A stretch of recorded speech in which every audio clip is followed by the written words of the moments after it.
ഈശോയുടെ സമാധാനം നമ്മുടെ ഹൃദയങ്ങളെ ഭരിക്കട്ടെ. ഇന്ന് നമുക്ക് ധ്യാനിക്കാം ദൈവവചനത്തെ എങ്ങനെ നമ്മിൽ മാംസം ധരിക്കാമെന്ന്. ആദിയിൽ പിതാവായ ദൈവത്തോടു കൂടിയായിരുന്ന ദൈവം തന്നെയായ ആ വചനം നമുക്ക് വേണ്ടി, മനുഷ്യരായ നമ്മുടെ രക്ഷയ്ക്ക് വേണ്ടി, നമ്മിൽ ഒരുവനെ പോലെ ആകാൻ വേണ്ടി മാംസം ധരിക്കുകയാണ്. യോഹന്നാൻ്റെ സുവിശേഷം 1-ാം അധ്യായം 14-ാം തിരുവചനത്തിൽ വചനം മാംസമായി നമ്മുടെ ഇടയിൽ വസിച്ചു, അവൻ്റെ മഹത്വം നമ്മൾ ദർശിച്ചു. അപ്പോൾ ദൈവവചനം മാംസമാവുകയാണ്. വിശുദ്ധ പൗലോസ്ലീഹ ഗലാത്യർക്കെഴുതിയ ലേഖനം 4-ാം അധ്യായം 4 മുതൽ 8 വരെയുള്ള തിരുവചനത്തിൽ പറയുന്നുണ്ട്, കാലസമ്പൂർണത വന്നപ്പോൾ ദൈവം പരിപൂർണ മനുഷ്യനായി സ്ത്രീയിൽ നിന്ന് ജാതനാവുകയാണ് ചെയ്യുന്നത്. വചനമായ ദൈവത്തിന് മാംസമാകുവാൻ ഈ സ്ത്രീയെ പരിപൂർണയാക്കി, അമലോത്ഭവയാക്കി, അതായത് പാപമില്ലാത്ത അവസ്ഥയിൽ പിതാവായ ദൈവം സൃഷ്ടിക്കുകയാണ് ചെയ്യുന്നത്. പരിശുദ്ധ കന്യാമറിയത്തിന് എല്ലാ സ്വാതന്ത്ര്യവും നമ്മെപ്പോലെ നൽകുകയാണ് ചെയ്തത്. പ്രഭാഷകൻ്റെ പുസ്തകം 15-ാം അധ്യായം 14-ാം തിരുവചനത്തിൽ പറയുന്നുണ്ട്, ആദ്യം കർത്താവ് മനുഷ്യനെ സൃഷ്ടിച്ചു, അവിടുന്ന് അവന് സ്വാതന്ത്ര്യവും നൽകി. എന്നിട്ട് ആ കാലസമ്പൂർണത വന്നപ്പോൾ ദൈവപുത്രന് ജന്മം നൽകാനായി പിതാവായ ദൈവം തൻ്റെ സന്ദേശവാഹകനായി ഗബ്രിയേൽ ദൈവദൂതനെ അയക്കുകയാണ് മറിയത്തിൻ്റെ അടുത്തേക്ക്. മറിയത്തെ ഗബ്രിയേൽ ദൂതൻ അഭിസംബോധന ചെയ്യുന്നത് ലൂക്കായുടെ സുവിശേഷം 1-ാം അധ്യായം 28-ാം തിരുവചനത്തിൽ, ദൈവകൃപ നിറഞ്ഞവളേ സുസ്തി, കർത്താവ് നിന്നോട് കൂടെ. അപ്പോഴും മറിയം ഈ അഭിവാദനം കേട്ട അസ്വസ്ഥയാകുകയാണ്. കാരണം മറിയം പരിപൂർണ മനുഷ്യയായിരുന്നു. എന്താണ് ഈ അഭിവാദനത്തിൻ്റെ അർത്ഥം എന്നവൾ ചിന്തിച്ചു. സ്വർഗം മുഴുവൻ കാതോർത്ത സമയമായിരുന്നു പരിശുദ്ധ കന്യാമറിയത്തിൻ്റെ ഉത്തരം. എന്നാലും മറിയം പറയുകയാണ് ലൂക്കായുടെ സുവിശേഷം 1-ാം അധ്യായം 38-ാം തിരുവചനത്തിന്, ഇതാ കർത്താവിൻ്റെ ദാസി, നിൻ്റെ വാക്ക് എന്നിൽ നിറവേറട്ടെ. അപ്പോൾ ദൂതൻ ആ വാർത്തയുമായി വളരെ സന്തോഷത്തോടെ തിരിച്ചു മടങ്ങുകയാണ് ചെയ്യുന്നത്. ഈ പരിശുദ്ധ കന്യാമറിയത്തെ ആകട്ടെ, ഈ വചനം മാംസമാകുന്നതിന് മുമ്പ് എല്ലാ പരീക്ഷണങ്ങളിലൂടെയും കടന്നുപോയി. കാരണം തൻ്റെ പുത്രന് ജന്മം നൽകുവാൻ അവൾ യോഗ്യയാണോ എന്ന് ദൈവം പരീക്ഷിക്കുകയാണ് ചെയ്യുന്നത്. അതാണ് ഹെബ്രായർക്കെഴുതിയ ലേഖനം 2-ാം അധ്യായം 10-ാം തിരുവചനത്തിൽ, ആർക്കു വേണ്ടിയും ആര് മൂലവും എല്ലാം നിലനിൽക്കുന്നുവോ, ആര് അനേകം പുത്രന്മാരെ മഹത്വത്തിലേക്ക് നയിക്കുന്നുവോ, ആ രക്ഷയുടെ കർത്താവിനെ അവിടുന്ന് സഹനം വഴി പരിപൂർണരാക്കുക തികച്ചും ഉചിതമായിരുന്നു. അപ്പം പരിശുദ്ധ കന്യാമറിയത്തിലൂടെ ഈ ലോകത്തിന് രക്ഷ നൽകണമെങ്കിൽ മറിയത്തെ എല്ലാ പരീക്ഷണങ്ങളിലൂടെയും മറിയം കടന്നു പോവുകയാണ്. അവിടെയെല്ലാം മറിയം തെളിയിക്കുകയാണ് ചെയ്യുന്നത് തൻ്റെ വിശ്വസ്തത. അതാണ് ജോബിൻ്റെ പുസ്തകം 23-ാം അധ്യായം 10-ാം തിരുവചനത്തിൽ, അവിടുന്ന് എന്നെ പരീക്ഷിച്ച് കഴിയുമ്പോൾ ഞാൻ സ്വർണം പോലെ പ്രകാശിക്കും. അപ്പം ഈ വചനം നമ്മളിൽ ഓരോരുത്തരും മാംസമാകണമെങ്കിൽ നമ്മളും ഈ പരീക്ഷകളിലൂടെ കടന്നു പോകണം. പരീക്ഷിക്കപ്പെടുമ്പോൾ അബ്രഹത്തെ പോലെ വിശ്വസ്തരായിട്ട് നമ്മൾ കാണപ്പെടുമ്പോഴാണ് ദൈവത്തിൻ്റെ മുമ്പിൽ നമ്മൾ കുറ്റമില്ലാത്തവരായിരിക്കുന്നതും ദൈവത്തിൻ്റെ മുമ്പിൽ നമ്മൾ ഓരോരുത്തരും നീതിമാന്മാരായി തീരുന്നത്. പരിശുദ്ധ കന്യാമറിയം ഈ പരീക്ഷണങ്ങളിലൂടെ എല്ലാം കടന്നു പോയപ്പോൾ തൻ്റെ വിശ്വസ്തത തെളിയിക്കുകയാണ്. വചനത്തെ ഈ ഭൂമിയിലേക്ക് മാംസമാക്കുകയാണ് ചെയ്യുന്നത്. വചനമായ ദൈവം മാംസമാകുന്നത് മാംസങ്ങളായ നമ്മളെ ഓരോരുത്തരെയും വചനമായി ദൈവങ്ങളാക്കാൻ വേണ്ടിയാണ്. അതാണ് യോഹന്നാൻ്റെ സുവിശേഷം 10-ാം അധ്യായം 34-35 തിരുവചനത്തിൽ, ദൈവവചനം ആരുടെ അടുത്തേക്ക് വരുന്നുവോ അവരെ അവൻ ദൈവങ്ങൾ എന്ന് വിളിച്ചു. ദൈവവചനം നമ്മളിൽ ഓരോരുത്തരിലേക്കും വന്നാലോ നമ്മൾ ഓരോരുത്തരും കൊച്ചു കൊച്ചു കൊച്ചു ദൈവങ്ങളായിട്ട് മാറുകയല്ലേ ചെയ്യുന്നത്. ആ ഒരു വലിയ വിളിയിലേക്കാണ് ദൈവം നമ്മളെ ഓരോരുത്തരെയും വിളിച്ചിരിക്കുന്നത്. എങ്ങനെയാണ് ഈ വചനം നമ്മളിൽ ഓരോരുത്തരും മാംസമാകുന്നത്? ലൂക്കായുടെ സുവിശേഷം 8-ാം അധ്യായം 10 മുതൽ 15 വരെയുള്ള തിരുവചനം വായിക്കുമ്പോൾ വിധക്കാരൻ്റെ ഉപമയെക്കുറിച്ച് നാം കാണുന്നുണ്ട്. അതിൻ്റെ അകത്ത് 8-ാം 11-ാം തിരുവചനത്തിൽ പറയുന്നുണ്ട്, വിത്ത് ദൈവവചനമാണ്. വചനമാകുന്ന ഈ വിത്ത് നമ്മളുടെ ഓരോരുത്തരുടെയും ഹൃദയത്തിൽ വിതയ്ക്കുമ്പോൾ ഈ വചനം നമ്മുടെ ഹൃദയം നല്ലതാണെങ്കിലോ, ലൂക്കായുടെ സുവിശേഷം 8-ാം 15-ാം തിരുവചനത്തിൽ പറയുന്നുണ്ട്, നല്ല നിലത്ത് വീണതോ വചനം കേട്ട് ഉത്കൃഷ്ടവും നിർമ്മലവുമായ ഹൃദയത്തിൽ സംഗ്രഹിച്ച് അത് ക്ഷമയോടെ ഫലം പുറപ്പെടുവിക്കുന്നവരാണ്. അപ്പോൾ നല്ല നിലമായ നമ്മുടെ ഹൃദയത്തിൽ വിശുദ്ധമായ ഒരു ഹൃദയമാണെങ്കിൽ ദൈവവചനത്തിന് പൊട്ടിക്കിളിർക്കുവാനായിട്ട് ഫലക്കൂറുള്ള ഒരു ഹൃദയമാണ്, അതായത് വിശുദ്ധമായ ഒരു ഹൃദയമാണ് നമ്മുടേതെങ്കിൽ ഈ ദൈവവചനം നമ്മളിൽ പൊട്ടിക്കിളിർത്ത് വലിയൊരു വൃക്ഷമായിട്ട് മാറും. അതാണ് ഗലാത്യർക്ക് ലേഖനം 6-ാം 9-ാം തിരുവചനത്തിൽ പറയുന്നത്, അല്പം പുളിപ്പ് മുഴുവൻ മാവിനെയും പുളിപ്പിക്കുന്നു. ഇതുപോലെ ദൈവവചനമാകുന്ന ആ വിത്ത് നമ്മുടെ ഹൃദയത്തിൽ വന്നു വീണാലോ ദൈവരാജ്യം നമ്മൾ ഓരോരുത്തരിലുമായി മാറും. അതാണ് ലൂക്കായുടെ സുവിശേഷത്തിൽ 13-ാം അധ്യായത്തിൽ കർത്താവ് ഒരു ഉപമ പറയുകയാണ്. ലൂക്കായുടെ സുവിശേഷം 13-ാം അധ്യായം 18 മുതൽ 21 വരെയുള്ള തിരുവചനത്തിൽ, കടുകും മണിയും പുളിമാവും. അവൻ പറഞ്ഞു, ദൈവരാജ്യം എന്തിനോട് സദൃശമാണ്? എന്തിനോടാണ് അതിനെ ഉപമിക്കുക? ദൈവരാജ്യത്തെ ദൈവമായ കർത്താവ് ഉപമിക്കുന്നത് 21-ാം തിരുവചനത്തിൽ പറയണം, ഒരു സ്ത്രീ 3 അളവ് മാവിൽ അത് മുഴുവൻ പുളിക്കുവോളം ചേർത്ത് വെച്ച പുളിപ്പ് പോലെയാണ് ദൈവരാജ്യം. അതായത് ഒരു ചെറിയ പുളിപ്പുണ്ടെങ്കിൽ ആ മാവ് മുഴുവൻ പുളിക്കുകയാണ്. നമുക്ക് അറിയാം, ദോശയൊക്കെ കുഴച്ച് വയ്ക്കുമ്പോൾ അല്ലെങ്കിൽ അപ്പം കുഴയ്ക്കുമ്പോൾ ഈസ്റ്റ് നമ്മൾ വളരെ കുറച്ചിട്ടാൽ മതി, അത് മുഴുവൻ പുളിക്കുന്നത് പോലെ ദൈവരാജ്യവും ഈ വചനം നമ്മളിലുണ്ടെങ്കിലോ കൃപയായിട്ട് നമ്മൾ ഓരോരുത്തരും മാറും. ഈ കൃപ നമ്മളിൽ ഓരോരുത്തരും വളരും. വചനം നമ്മളിൽ മാംസമായാൽ എങ്ങനെയാണ് വചനം നമ്മളിൽ മാംസമാകുന്നത്? ഓരോ വചനവും നമ്മൾ അനുസരിക്കുമ്പോൾ ആ വചനം നമ്മൾ ഓരോരുത്തരിലും മാംസമാവുകയാണ് ചെയ്യുന്നത്. അതാണ് സങ്കീർത്തനങ്ങളുടെ പുസ്തകം 119-ാം അധ്യായം 9 മുതൽ 11 വരെയുള്ള തിരുവചനത്തിന്, യുവാവ് അല്ലെങ്കിൽ യുവതി തൻ്റെ മാർഗം എങ്ങനെ നിർമ്മലമായി സൂക്ഷിക്കും? അങ്ങയുടെ വചനം അനുസരിച്ചുകൊണ്ട് വ്യാപരിച്ചുകൊണ്ട്. ഈ വചനം അനുസരിക്കുമ്പോൾ നമ്മുടെ വഴികൾ നമ്മൾ നിർമ്മലമായിട്ട് സൂക്ഷിക്കുമ്പോൾ ആ വചനം നമ്മളിൽ മാംസമാവുകയാണ്. 11-ാം വചനം പറയാണ്, അങ്ങേക്കെതിരായി പാപം ചെയ്യാതിരിക്കാനായി ഞാൻ അങ്ങയുടെ വചനം ഹൃദയത്തിൽ സൂക്ഷിച്ചിരിക്കുന്നു. ഓരോ വചനവും നമ്മൾ ഹൃദയത്തിൽ സൂക്ഷിക്കുമ്പോൾ പാപ സാഹചര്യങ്ങൾ വരുമ്പോൾ ആ വചനം നമ്മുടെ അടുത്തേക്ക് ഓടിയെത്തും.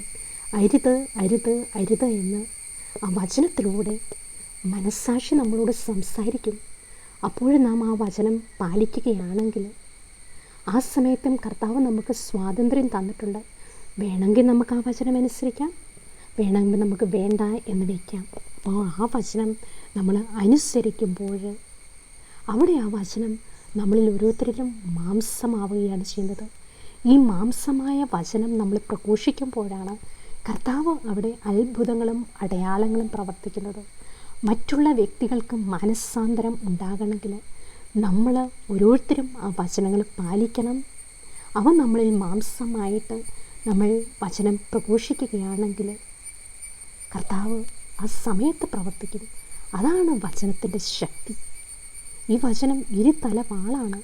ഹെബ്രായർ 4-ാം അധ്യായം 12-ാം വചനത്തിൽ പറയുന്നുണ്ട്, ദൈവത്തിൻ്റെ വചനം സജീവവും ഊർജ്ജസ്വലവുമാണ്, അവ ഇരുതലവാളിനേക്കാൾ മൂർച്ചയേറിയതാണ്. അതായത് പറയുന്ന നമുക്കിട്ടും കേൾക്കുന്നവരെയും ഈ വചനം പോയി വെട്ടിമുറിച്ച് വിശുദ്ധീകരിക്കുന്നു.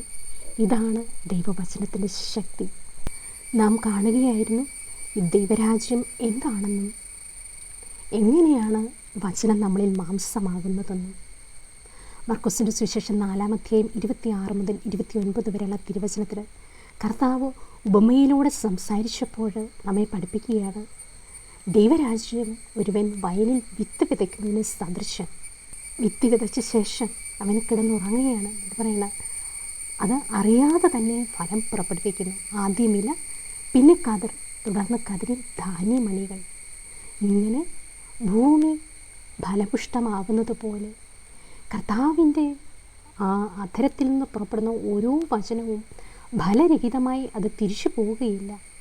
അതാണ് യെശയ്യാ പ്രവാചകൻ്റെ പുസ്തകം 55-ാം അധ്യായം 10 മുതൽ 12 വരെയുള്ള തിരുവചനത്തിൽ പറയുന്നത്. മഴയും മഞ്ഞും ആകാശത്തു നിന്ന് വരുന്നു, അത് അങ്ങോട്ട് മടങ്ങാതെ ഭൂമിയിൽ നനച്ച് ഫലവൃക്ഷങ്ങൾ നൽകുന്നത് പോലെ എൻ്റെ വായിൽ നിന്ന് പുറപ്പെടുന്ന ഓരോ വാക്കും അങ്ങനെ തന്നെയാണ്. ഭൂമിയിൽ മഴ നൽകുമ്പോൾ അവ സസ്യങ്ങൾ മുളപ്പിച്ച് ഫലം നൽകുന്നത് പോലെ ദൈവം ഈ വചനത്തെ അയക്കുമ്പോൾ ഫലം പുറപ്പെടുവിക്കേണ്ടതും അതനുസരിക്കേണ്ടതും മനുഷ്യ മക്കളായ നമ്മളുടെ ഓരോരുത്തരുടെയും കടമയാണ്. സ്വർഗം ആകാശത്തിൽ നിന്ന് അനേക കൃപകൾ വർഷിക്കുമ്പോൾ മനുഷ്യ മക്കളായ നമ്മുടെ ദൗത്യമാണ് അവിടത്തേക്ക് പ്രത്യുത്തരം നൽകുക എന്നുള്ളത്. അതുകൊണ്ട് നമുക്ക് ആ വചനങ്ങൾ അനുസരിക്കാൻ ശ്രമിക്കാം. വചനങ്ങൾ ഓരോന്നും ഹൃദയത്തിൽ വന്നാലോ, റോമാക്കാർക്ക് എഴുതിയ ലേഖനം 8-ാം അധ്യായം 14-15 തിരുവചനത്തിൽ പരിശുദ്ധാത്മാവിനാൽ നയിക്കപ്പെടുന്നവരായി, ദൈവവചനത്താൽ നയിക്കപ്പെടുന്നവരായി നമ്മൾ ഓരോരുത്തരും മാറും. എസെക്കിയേൽ പ്രവാചകൻ്റെ പുസ്തകം 34-ാം അധ്യായം 16-ാം തിരുവചനത്തിൽ ഈ പരിശുദ്ധാത്മാവിനാൽ ഇണചേർക്കപ്പെട്ട വചനങ്ങൾ ഓരോന്നോരോന്നായിട്ട് നമ്മുടെ ഹൃദയത്തിലേക്ക് വരും. കാരണം ദൈവത്തിൻ്റെ പരിശുദ്ധാത്മാവിനാൽ എഴുതപ്പെട്ട ഈ ലിഖിതങ്ങൾ അത് നമ്മുടെ ഹൃദയത്തിൽ സൂക്ഷിക്കാനുള്ളതാണ്. അതാണ് 2 കൊരിന്തോസ് 3-ാം അധ്യായം 3-ാം തിരുവചനത്തിൽ വിശുദ്ധ പൗലോസ് ശ്ലീഹ പറയുന്നത്. മഷി കൊണ്ടല്ല, ജീവിക്കുന്ന ദൈവത്തിൻ്റെ ആത്മാവ് കൊണ്ട്, കൽപ്പലകകളിലല്ല, മനുഷ്യൻ്റെ ഹൃദയഫലകങ്ങളിൽ ഞങ്ങളുടെ ശുശ്രൂഷ വഴി എഴുതപ്പെട്ട ക്രിസ്തുവിൻ്റെ ലിഖിതങ്ങളാണ് നിങ്ങൾ ഓരോരുത്തരും എന്ന് വ്യക്തമാണ്. അപ്പം നമ്മുടെ ഹൃദയഫലകത്തിൽ എഴുതാൻ വേണ്ടി നൽകപ്പെട്ട ദൈവവചനം, പരിശുദ്ധാത്മാവിനാൽ ഇണചേർക്കപ്പെട്ട ദൈവവചനങ്ങൾ ഓരോന്നായിട്ട് നമ്മളെ നയിച്ച് വിശുദ്ധ ഗ്രന്ഥത്താൽ നിറയപ്പെടുന്നവരായിട്ട് ഈ വിശുദ്ധ ഗ്രന്ഥത്തിൻ്റെ നമ്മൾ ഓരോരുത്തരും ഉള്ളിൽ വരും. അതാണ് ദൈവത്തിൻ്റെ പ്രവർത്തനം. ഈ വചനം നമ്മളിൽ വളർന്നാലോ ദൈവരാജ്യം നമ്മളിൽ വളരുകയാണ് ചെയ്യുന്നത്. അതാണ് എസെക്കിയേൽ പ്രവാചകൻ്റെ പുസ്തകം 17-ാം അധ്യായം 22 മുതൽ 24 വരെയുള്ള തിരുവചനത്തിൽ ഇവിടെ പറയുകയാണ്. ദൈവമായ കർത്താവ് അരുളി ചെയ്യുന്നു, ഉയരമുള്ള ദേവദാരുവിൻ്റെ മുകളിൽ നിന്ന് ഒരു കൊമ്പെടുത്ത് ഞാൻ നടും, അതിൻ്റെ ഇളം ചില്ലകളിൽ ഏറ്റവും മുകളിലത്തേതെടുത്ത് ഉന്നതമായ പർവ്വതശൃംഗങ്ങളിൽ ഞാൻ വച്ചു പിടിപ്പിക്കും. അപ്പം നമ്മൾ കണ്ടു ദൈവരാജ്യത്തെ എങ്ങനെയാണ് ഉപമിക്കുന്നത്. ഒരു ഇളം ചെല്ലുകളിലെ ഒരു കമ്പെടുത്ത് നടുന്നത് പോലെയാണ് ദൈവരാജ്യവും. നമ്മൾ കണ്ടു ഈ വിത്ത് വിതയ്ക്കുന്നത് പോലെ 3 ഇടങ്ങഴി മാവിൽ ഒരു സ്ത്രീ പുളിക്കുവോളം ചേർത്ത ഒരു പുളിപ്പിന് സദൃശമാണ് ദൈവരാജ്യം. അത്രയും മതി ദൈവരാജ്യത്തിൻ്റെ പ്രവർത്തനം. ഇത് പറയുകയാണ്, ആ ഒരു കമ്പ് നടുന്നത് പോലെയാണ്. അതിൻ്റെ ഇളം ചില്ലകളിൽ ഏറ്റവും മുകളിലത്തേതെടുത്ത് ഉന്നതമായ പർവ്വതശൃംഗത്തിൽ നട്ടുപിടിപ്പിക്കും. ഇസ്രായേലിലെ പർവ്വതശൃംഗത്തിൽ തന്നെ ഞാനത് നടും. അത് ശാഖകൾ വീശി ഫലങ്ങൾ പുറപ്പെടുവിക്കുകയും ഒരു വലിയ ദേവദാരുവായി തീരുകയും ചെയ്യും. എല്ലാത്തരം മൃഗങ്ങളും അതിൻ്റെ കീഴിൽ വസിക്കും. അതിൻ്റെ കൊമ്പുകളുടെ തണലിൽ പറവകൾ കൂട്ടുകൂടും. അപ്പോൾ ഈ ഒരു ചെറിയ കൊമ്പ് അത് വലിയ ദേവദാരുവായി തീരുകയാണ് ചെയ്യുന്നത്. അപ്പോൾ നമ്മളെ ഓരോരുത്തരെയും ദൈവം വിളിച്ചത് ദൈവരാജ്യം വികസിപ്പിക്കുന്ന ഫലം ചൂടുന്ന വൃക്ഷങ്ങളാകാൻ വേണ്ടിയാണ്. അതാണ് ജെറമ്യാ പ്രവാചകൻ്റെ പുസ്തകം 17-ാം അധ്യായത്തിന് 5 മുതൽ 10 വരെയുള്ള തിരുവചനത്തിന് 2 വൃക്ഷങ്ങളെക്കുറിച്ച് പറയുന്നുണ്ട്. അതിൽ പറയാണ്, മനുഷ്യനെ ആശ്രയിക്കുകയും ശരീരശക്തിയെ അവലംബമാക്കുകയും ചെയ്ത് കർത്താവിൽ നിന്ന് ഹൃദയം തിരിക്കുന്നവൻ ശക്തൻ. അവൻ മരുഭൂമിയിലെ കുറ്റിച്ചെടി പോലെയാണ്, അതിന് ഋതുഭേദം ഉണ്ടാവുകയില്ല. മരുഭൂമിയിലെ വരണ്ട നിർജ്ജരമായ ഒരു തിരത്ത് അവൻ വസിക്കും. അപ്പോൾ നമ്മുടെ ഹൃദയത്തിൽ പാപമുണ്ടെങ്കിലോ തിന്മകൾ നിറഞ്ഞതാണെങ്കിലോ നമ്മളെങ്ങനെയാണ്? ഒരു കുറ്റിച്ചെടിയുടെ അവസ്ഥയാണ്. ഫലങ്ങൾക്ക് പകരം ഇലകൾ പോലുമില്ലാതെ മുള്ളുകൾ കൊണ്ട് നിറഞ്ഞവരാണോ നമ്മൾ? അതോ ദൈവമായ കർത്താവിനെ ആശ്രയിക്കുന്നവരാണോ?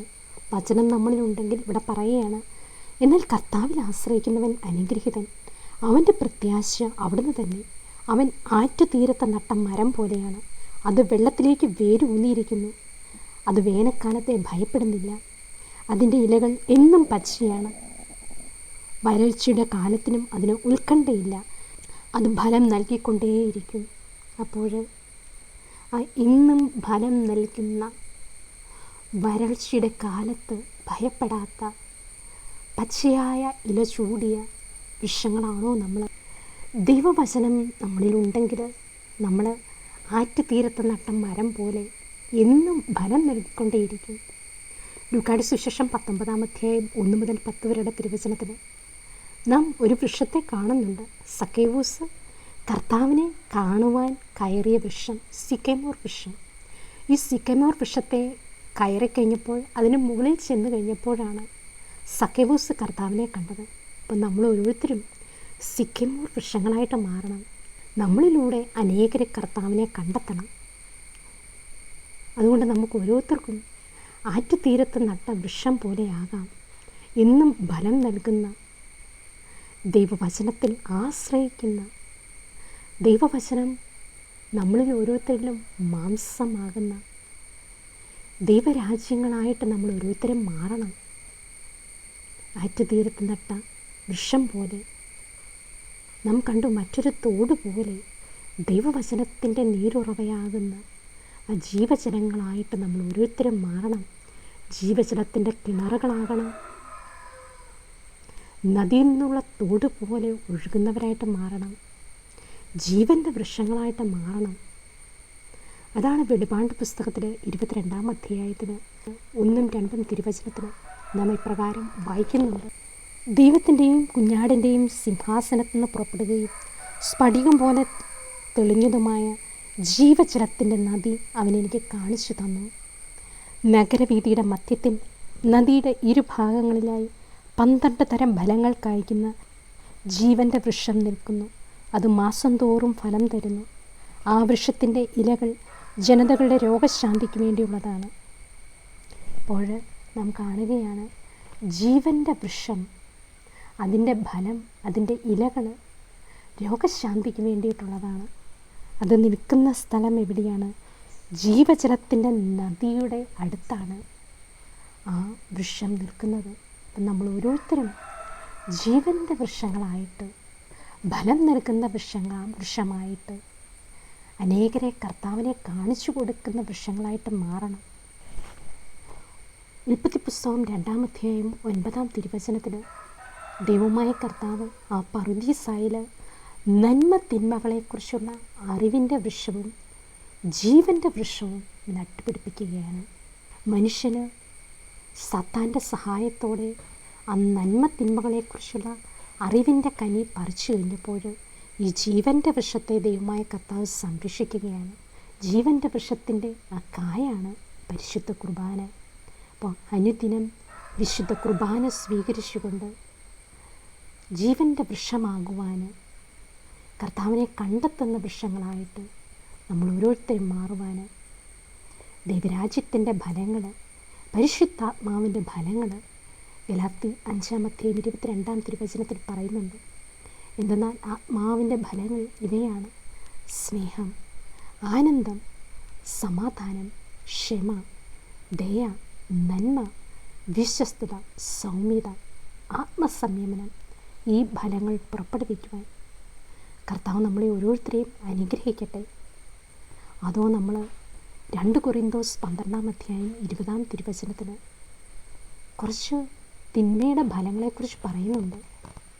അപ്പോൾ നമ്മൾ ആ മരുഭൂമിയിലെ കുറ്റിച്ചെടിയാണെങ്കിൽ നമ്മളിൽ നിന്ന് വരുന്ന ഫലങ്ങൾ എന്താണ്? ഇവിടെ പൗലോസ്ലീഹ പറയുകയാണ്, ഒരു പക്ഷേ ഞാൻ വരുമ്പോൾ ഞാൻ ആഗ്രഹിക്കുന്ന നിലയിൽ നിങ്ങളെയും നിങ്ങൾ ആഗ്രഹിക്കുന്ന നിലയിൽ എന്നെയും കാണാതിരിക്കുമോ എന്ന് ഞാൻ ഭയപ്പെടുന്നു.